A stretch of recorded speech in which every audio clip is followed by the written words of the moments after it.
Hello అండి, మిమ్మల్ని బాగున్నారా? కేక్ అయితే ఆర్డర్ వచ్చిందండి. ఇది వచ్చేసి half KG cake. So 2 cakes order చేశారండి, 2 హాఫ్ కేజీస్ లాగా.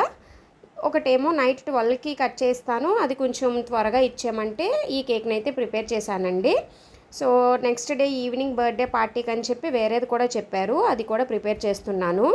సో చాలా రోజుల తర్వాత అయితే కేక్ వీడియోని పోస్ట్ చేస్తున్నానండి. కేక్స్ అయితే ఆర్డర్స్ వచ్చినాయి కానీ బట్ నేనైతే తీసుకోలేదు, ఎందుకంటే నాకు ఒక చిన్న యాక్సిడెంట్ అయిందనమాట. సో 15 డేస్ అయితే నేను నడవలేకపోయాను, అందుకని చెప్పి ఆర్డర్స్ అయితే తీసుకోలేదండి. ఇప్పుడు మళ్ళీ ఆర్డర్స్ వస్తే యాక్సెప్ట్ చేస్తున్నాను, తీసుకుంటున్నాను అనమాట. సో ఇది వచ్చేసి పాప బర్త్డే అండి. తన డ్రెస్ కలర్లో చేయమని చెప్పారు, కలర్స్ చూపించి. సో ఆ కలర్ కాంబినేషన్లో అయితే డెకరేట్ చేసుకున్నాను. మీకు ఫైనల్ అవుట్పుట్ నచ్చితే లైక్ చేయండి, సబ్స్క్రైబ్.